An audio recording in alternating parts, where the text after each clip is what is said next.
Assalamualaikum warahmatullahi wabarakatuh. Apa kabar semuanya? Semoga semua dalam keadaan baik. Pada kesempatan kali ini kita akan mempelajari materi vektor terkait latihan soal part 3.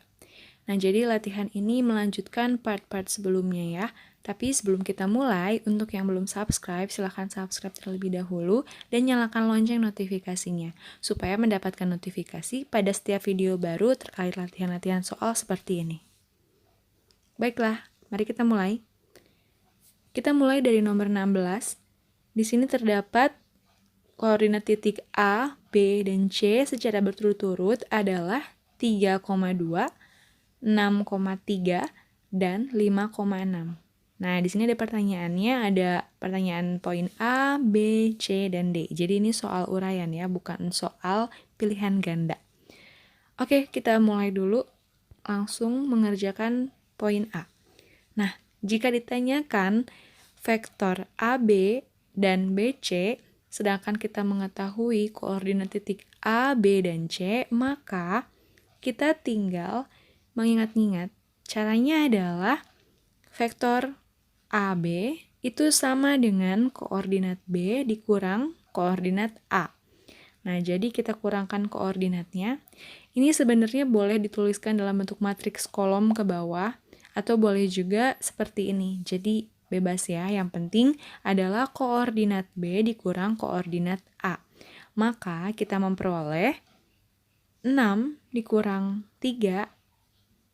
Jadi, untuk koordinat X-nya gitu ya, 6 dikurang 3, koma, nah koordinat Y-nya adalah 3 dikurang 2. Ya, jadi hasilnya adalah vektor AB, komponennya adalah 3,1. Jadi menulisnya boleh dalam bentuk seperti ini, boleh juga dalam bentuk matriks kolom ke bawah, atau boleh juga dalam bentuk komponen I dan J. Oke, kita lanjut lagi ya. Sekarang vektor BC. Nah, vektor BC juga sama, berarti adalah koordinat C dikurang koordinat B. Maka, di sini kita mempunyai 5 kurang 6, 6 kurang 3. Jadi hasilnya adalah negatif 1,3. Oke, selanjutnya, karena kita sudah mengetahui vektor AB dan BC, kita bisa mengerjakan poin C, yakni panjang AB dan panjang BC. Nah, kita ingin menunjukkan panjang kedua vektor ini adalah sama. Oke, kita mulai dari panjang AB dan panjang BC. Caranya adalah akar dari penjumlahan kuadrat komponen-komponennya. Berarti kalau vektor AB itu panjangnya adalah akar dari 3 kuadrat dikurang 1 kuadrat. Nah, kalau vektor BC berarti akar dari negatif 1 kuadrat ditambah 3 kuadrat. Nah, keduanya menghasilkan bilangan yang positif, yakni 9 ditambah 1. Karena kalau kita mengkuadratkan suatu bilangan, entah itu bilangan positif ataupun negatif, hasilnya pasti akan positif. Jadi, kedua vektor ini memiliki panjang akar 10. Maka, kita dapat menyimpulkan bahwa vektor AB itu sama dengan vektor BC. Oke, selanjutnya kita coba bahas yang poin B. Nah, di sini kita diminta untuk menunjukkan bahwa sudut ABC adalah 90 derajat. Nah, jadi sudut ABC itu boleh ditulis sudut B. Jadi kita pilih huruf yang paling tengah. Jadi sudut ABC. Berarti dia sama dengan sudut B. Boleh kita misalkan, nah di sini kita misalkan jadi theta ya. Jadi sudut B-nya itu sama dengan theta. Nah, theta ini boleh diapit oleh dua vektor, asalkan titik temunya itu ada di titik B. Oke, misal di sini kita harus tahu dulu AB. Nah, titik temunya kan titik B, berarti mulainya harus dari titik B. Maka dari AB ini kita ingin mencari BA. BA itu adalah negatif dari AB. Maka BA, vektor BA sama dengan negatif 3, negatif 1. Nah, kemudian kita pilih vektor kedua yakni BC, yang tadi kita sudah dapatkan ya. Oke, kedua vektor ini, mari kita sama-sama, kita ingat-ingat kembali dot product. Di sini kita memiliki vektor BA dot vektor BC itu sama dengan panjang vektor BA dikali panjang vektor BC dikali cos theta. Nah, jadi jangan lupa ya rumus dot product. Dari sini, untuk mencari suatu sudut, berarti kita kan menggunakan cos theta-nya kan. Kita bisa menuliskannya rumus ini dalam bentuk lain. Nah, jadi cuma tinggal kedua ruas dibagi dengan panjang vektor BA dikali panjang vektor BC. Maka kita mendapatkan rumus turunannya yakni cos theta gitu ya. Jadi ini sama seperti rumus yang dot product, hanya sedikit manipulasi. Oke, nah rumus ini bisa kita gunakan untuk mencari sudut yang diapit oleh vektor BC dan BA. Oke, cos theta. Kita langsung masukkan saja ya, BA-nya kan sudah tahu, BC-nya sudah tahu, panjangnya pun kita sudah tahu tadi. Panjangnya sama-sama akar 10. Nah, kita masukkan, kita kalikan langsung. Negatif 3 dikali negatif 1. Nah, jadi di sini sebenarnya yang ini tuh dari, nah, jadi komponen X-nya yang seletak itu dikalikan. Begitupun dengan komponen Y-nya. Nah, ini. Nah, jadi seperti itu. Oke, dibagi dengan panjang vektornya. Nah, kita bisa langsung kalikan, berarti kita memperoleh 3 ditambah negatif 3 per 10. Maka jawabannya adalah 0 per 10. Berarti cos theta itu sama dengan 0. Nah, jika cos theta sama dengan 0, maka tetanya adalah arcus dari cos 0. Atau dengan kata lain, kita harus mencari sudut yang memiliki cos sama dengan 0. Nah, sudutnya ini di antara interval 0 derajat hingga 180 derajat. Kenapa tidak lebih dari 180? Karena jika dia lebih dari 180, maka sudut yang diperolehnya itu diambil yang terkecil. Jadi tetap saja sudutnya itu antara 0 sampai 180 derajat. Oke, dari sudut-sudut itu yang memiliki cos bernilai 0, yakni sudut 90 derajat, maka tetanya terbukti adalah 90 derajat. Oke, kita lanjut ya. Poin D. Nah, di sini kita telah mengetahui bahwa vektor AB itu panjangnya sama dengan vektor BC. Kenapa? Karena di soal yang D diketahui jika ABCD merupakan persegi. Nah, sudah terbuktikan persegi itu adalah suatu bangun dengan panjang sisi yang sama. Jadi pasti AB sama dengan BC. Nah, selanjutnya ini ilustrasinya. Kita baru memiliki 3 titik. Kita diminta untuk menentukan koordinat titik D. Maka, kita harus pahami dulu bahwa kita memiliki AB itu sama dengan DC. Jadi titik D-nya di situ dengan koordinat yang kita misalkan X, Y. Dan kita juga memiliki BC sama dengan AD. Jadi kita pilih salah satu. Nah, misal kita ingin menggunakan yang AB sama dengan DC.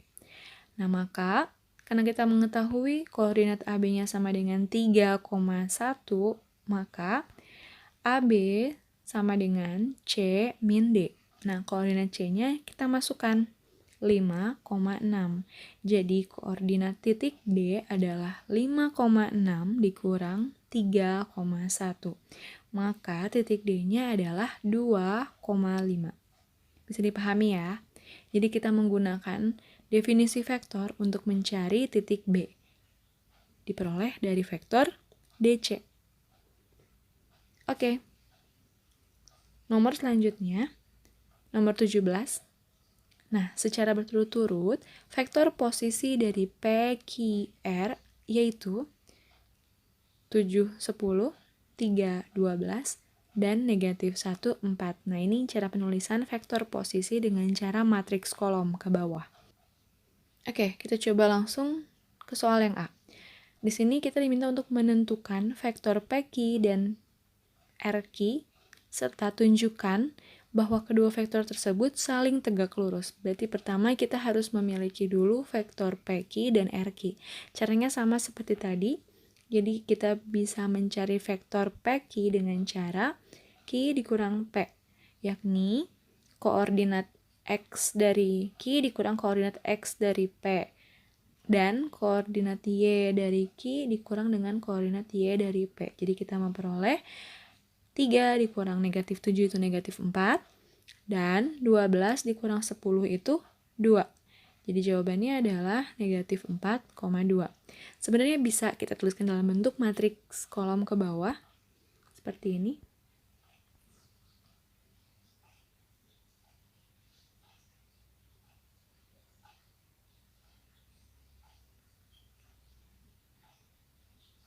Nah, kita langsung kurangkan unsur yang seletak, berarti 3 dikurang 7, negatif 4. Dan 12 dikurang 10, 2. Jadi kita memperoleh vektor PQ sama dengan negatif 4, 2. Bisa dua-duanya ya. Oke, selanjutnya vektor RQ. Nah, dengan cara yang sama berarti Q dikurang R koordinatnya. Nah, berarti kita memiliki 3 dikurang negatif 1 itu 4, dan 12 dikurang 4 itu 8. Jadi vektor RQ sama dengan 4, 8. Itu komponennya. Oke, kita bersihkan dulu ya. Nah, selanjutnya kita diminta untuk membuktikan bahwa kedua vektor ini tegak lurus. Berarti kita bisa menggunakan dot product. Kenapa dot product? Kita bisa langsung gunakan cos theta sama dengan PQ dot RQ dibagi panjang PQ dikali panjang RQ. Dan kita harus buktikan bahwa tetanya itu 90 derajat. Oke, kita lanjut ya. Nah, di sini cos theta kita langsung masukkan.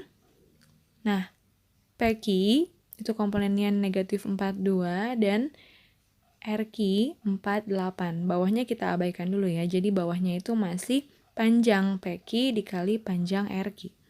Oke, yang bagian atas kita bisa langsung kalikan dengan secara dot product, berarti negatif 4 dikali 4 ditambah 2 dikali 8.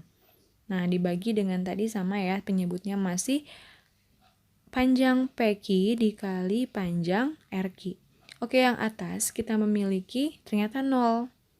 Negatif 16 tambah 16. Nah, maka 0 dibagi berapapun asal bukan 0, dan kita yakin ya bahwa panjang PQ dikali panjang RQ itu tidak sama dengan 0. Nah, berarti cos theta-nya itu sudah jelas 0. Karena 0 dibagi suatu bilangan, itu hasilnya 0. Dan jika cos theta sama dengan 0, maka theta-nya adalah arcus dari cos 0. Balik lagi, ternyata tetanya adalah 90 derajat. Ya, bisa dipahami ya. Jadi, sudah jelas bahwa vektor PQ itu tegak lurus dengan vektor RQ. Dan sudut Q-nya yang diapit oleh kedua vektor tersebut itu sudah jelas 90 derajat. Oke, selanjutnya. Nah, poin yang B. Di sini kita diminta untuk menentukan besar sudut PRQ.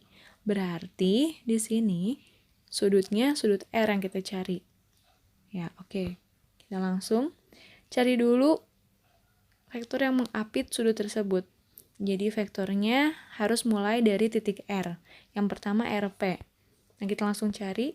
Ternyata diperoleh RP sama dengan 8,6 dan RQ sama dengan 4,8. Nah, sudah selesai. Kemudian kita bisa langsung gunakan lagi rumus kosinus theta. Kita langsung masukkan. Nah, kita masukkan semuanya ya. Jadi, dari mulai dot produknya dikerjakan, kemudian juga panjang vektornya. Nah, kita kalikan semuanya. Ternyata kita memperoleh 32 ditambah 48 dibagi 10 dikali 4 akar 5. Sama dengan 80 per 40 akar 5. Kita bisa sederhanakan 2 per akar 5. Nah, karena cos theta sama dengan 2 per akar 5, ini sebenarnya belum rasional ya, tapi kita sudah tahu kalau ini itu tidak istimewa sudutnya. Maka, dengan menggunakan kalkulator, tetanya adalah arcus dari cos 2 per 5, atau cos negatif 1 itu maksudnya cos inverse dari 2 per 5. Jadi intinya, sudut berapa yang cosnya itu 2 per akar 5. Nah, kalau di kalkulator, dia ditulisnya cos pangkat negatif 1. Oke, langsung ternyata jawabannya mendekati 26,56 derajat. Ini mendekati ya, jadi tandanya bisa kita ubah dengan cara gelombang. Oke, selanjutnya, poin yang C. Diketahui jika S titik tengah dari PR, maka kita diminta untuk menunjukkan bahwa QS itu sama dengan RS. Nah, di sini kita cari dulu S-nya titik tengah kan, berarti dia adalah rata-rata dari penjumlahan setiap komponennya dibagi 2. Jadi rata-ratanya ya. Jadi jawabannya S-nya itu koordinatnya 3,7. Oke, setelah memperoleh titik S, maka selanjutnya adalah kita langsung mencari panjang QS, dimulai dari mencari dulu vektor QS-nya. Nah, QS, S dikurang Q. Kita memperoleh ternyata vektor QS-nya sama dengan 0,-5.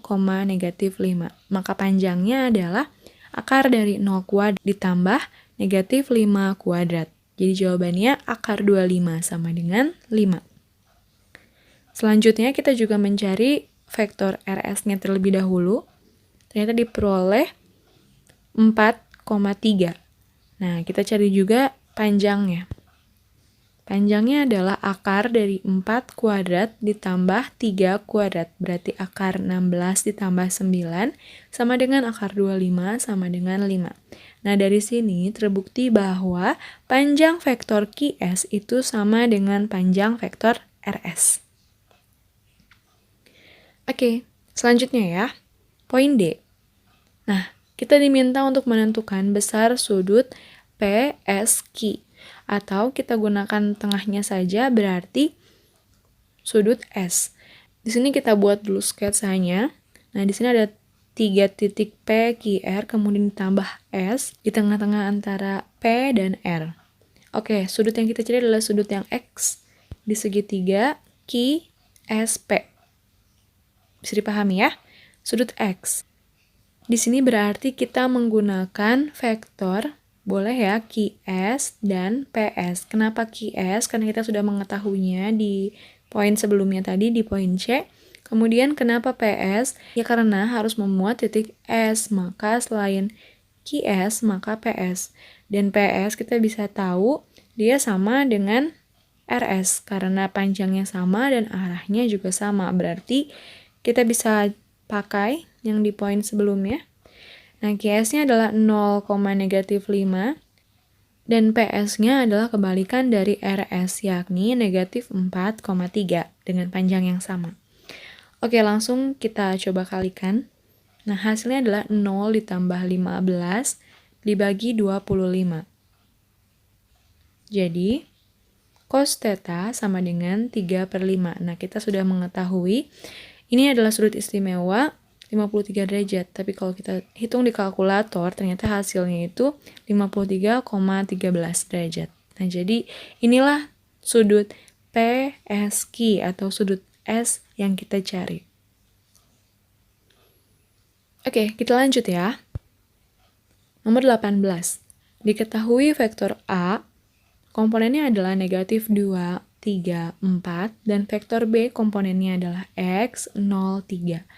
Jika panjang proyeksi A pada B adalah 4 per 5, maka nilai X-nya adalah, dan di sini kita sudah mengetahui panjang proyeksi. Berarti panjang proyeksi itu harus diingat dulu ya, dia merupakan suatu proyeksi skalar. Jadi di proyeksi itu ada dua, kita mencari vektornya atau kita mencari panjangnya. Kalau kita mencari vektornya, hasilnya pasti vektor. Tapi kalau kita mencari panjangnya, hasilnya itu skalar. Makanya di sini panjang vektor kadang ditulis juga proyeksi skalar. Oke. Nah, ini rumusnya. Ada dua rumus di sini. Jadi rumus pertama ini merupakan proyeksi vektornya. Nanti kita akan memperoleh hasil yang vektor. Sedangkan untuk nomor 18 ini rumusnya adalah panjang proyeksi. Maka rumusnya terdapat tanda panjangnya gitu. Bedanya sedikit, bisa dipahami ya, bisa dilihat di layar. Langsung kita gunakan. Berarti panjang vektor AB. Nah, kenapa ditulisnya A indeks B? Karena ini proyeksi dari vektor A ke B. Maka ditulisnya adalah dengan A indeks B. Jadi B-nya kecil di bawah A.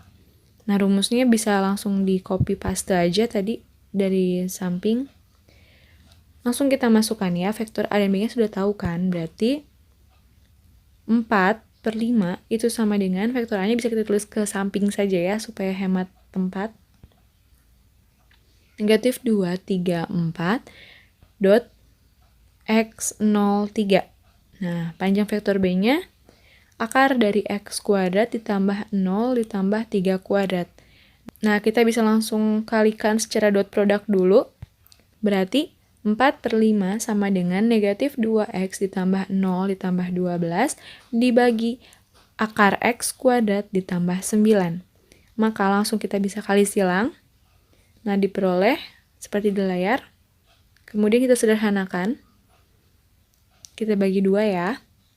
Nah, setelah dari sini, kita kan ingin mencari X-nya nih. Berarti dua ruasnya bisa kita kuadratkan kembali. Nah, untuk ruas yang sebelah kiri, ini terdapat 4 dikali X kuadrat ditambah 9. Jadi akarnya hilang. Sedangkan ruas sebelah kanan, ini kita dapatkan dari negatif 5X ditambah 30 kuadrat. Sama dengan 25X kuadrat dikurang 30X ditambah 900. Kita bisa langsung sederhanakan 4X kuadrat, itu langsung kali saja, ditambah 36. Nah, langsung kita pindah-pindah ruaskan, boleh ya. Jadi satu ruasnya jadi 0. Nah, dibagi 3, kita faktorkan. Ternyata diperoleh 7X dikurang 72 dikali X dikurang 4. Berarti X pertama adalah 72/7 dan X kedua adalah 4. Nah, ini jawabannya ya. Jadi nilai X-nya bisa 2. Bisa 72/7 atau 4. Selanjutnya ya, nomor 19.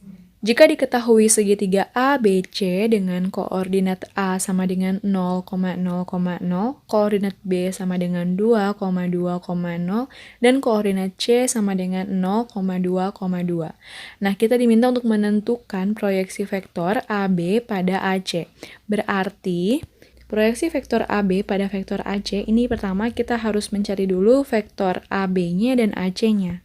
Seperti biasa ya, jadi vektor AB adalah vektor B dikurang vektor A. Maka diperoleh vektornya AB, atau kita misalkan vektor U saja ya, itu sama dengan 2, 2, 0. Dan vektor AC, C min A, atau vektor V, kita misalkannya adalah 0,2,2. Nah, kita memiliki dua rumus. Kira-kira rumus mana yang harus kita gunakan untuk soal nomor 19 ini? Proyeksi vektor. Berarti kita tidak mencari panjangnya kan? Nah, rumusnya adalah rumus yang pertama. Karena proyeksi vektor U terhadap V, ini simbolnya bisa seperti di layar, atau bisa ditulis juga U indeks V. Jadi vektor U diproyeksikan terhadap vektor V. Berarti rumusnya itu berubah jadi U dot V dibagi panjang V kuadrat dikali V, vektor V. Kita langsung masukkan. Nah, vektor U-nya 2, 2, 0, vektor V-nya 0,2,2, kemudian panjang vektor V-nya dikuadratkan adalah akar dari 0 ditambah 2 kuadrat ditambah 2 kuadrat. Nah, vektor V-nya ditulis vektor V dulu. Kemudian kita langsung kalikan dot product, sederhanakan. Jadi hasilnya 0 ditambah 4 ditambah 0 dibagi 8 vektor V. Maka 4/8 vektor V. Nah, atau sama dengan setengah vektor V. Vektor V ini bisa langsung kita masukkan. Berarti setengah dikali 0,2,2. Jadi jawabannya adalah 0,1,1. Atau bisa ditulis juga dalam bentuk matriks kolom ke bawah ya.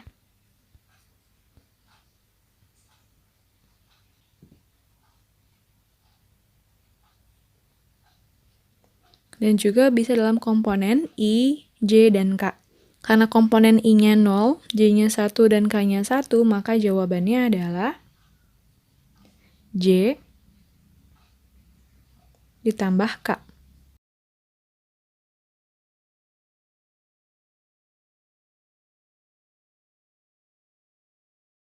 Nah, selanjutnya, nomor 20. Diketahui vektor A dengan komponen 3i dikurang 4j dikurang 4k, dan vektor B dengan komponen 2i dikurang j ditambah 3k, dan vektor C dengan komponen 4i dikurang 3j ditambah 5k, maka kita diminta untuk menentukan panjang proyeksi vektor A tambah B pada C. Nah, berarti sama seperti soal nomor 19 tadi, langkah pertamanya seperti di layar, kita cari dulu vektor A ditambah vektor B. Nah, sama dengan 5, negatif 5, negatif 1. Proyeksi vektor A tambah B pada C. Atau kita menulisnya bisa vektor A tambah B indeks vektor C. Nah, rumusnya adalah vektor A tambah B dot vektor C dibagi panjang vektor C. Kita langsung masukkan. Nah, sederhanakan saja langsung, diperoleh 20 ditambah 15 ditambah negatif 5 dibagi akar 50. Jadi jawabannya adalah 30/5 akar 2. Oke, kita sederhanakan dulu ya. Kita bagi 5 kedua ruas atas dan bawah, jadi kita memperoleh 6 dibagi akar 2. Kemudian kita rasionalkan, kita kali akar 2 per akar 2.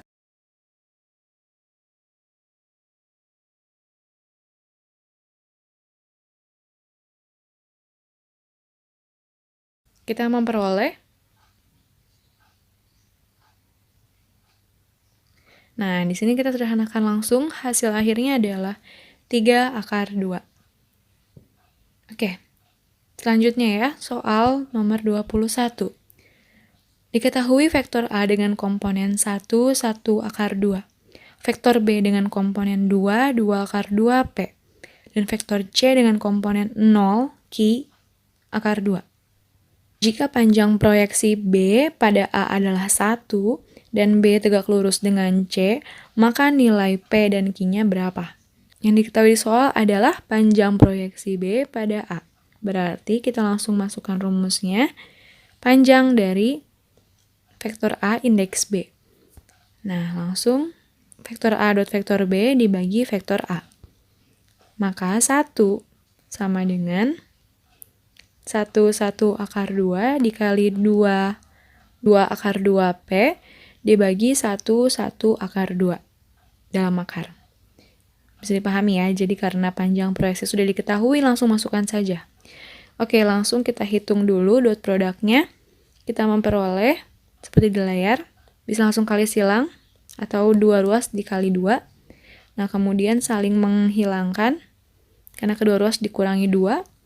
Nah, kita memperoleh ternyata P akar 2 sama dengan negatif 2 akar 2. Kedua ruas kita langsung bagi dengan akar 2. Maka jawaban akhirnya adalah P-nya sama dengan negatif 2. Oke, bisa dipahami ya? Selanjutnya, katanya di soal B itu tegak lurus dengan C. Maka, karena B tegak lurus dengan C, maka B dot C sama dengan 0. Kenapa? Karena sudut yang diapit oleh B dan C 90 derajat kan. Kalau tadi dot product, itu kita melibatkan kosinus theta. Kalau tetanya 90 derajat, maka cos tetanya sama dengan 0. Dengan kata lain, dot produknya adalah 0. Oke, kita langsung gunakan. Karena dia dot product, kita kalikan secara dot product. Nah, ini sama ya, atas sama bawah. Oke, kita memperoleh 0 ditambah 2Q akar 2 ditambah P akar 2. Langsung kalikan saja unsur yang terletak ya. Kemudian setelah itu, berarti karena P-nya adalah 2, kita langsung ganti P-nya. Nah, kita peroleh ternyata Q-nya sama dengan 1. Bisa ya secara aljabar ya. Berarti sudah diperoleh ya, nilai P-nya adalah negatif 2 dan nilai Q-nya adalah 1. Nah, dengan berakhir soal ini, berakhir pula pembahasan di part 3 ini. Kita akan lanjutkan lagi nanti di part 4-nya. Untuk mendapatkan notifikasinya, jangan lupa ya, subscribe dan nyalakan lonceng notifikasinya. Semoga pembelajaran kita kali ini bermanfaat. Jangan lupa berlatih. Wassalamualaikum warahmatullahi wabarakatuh.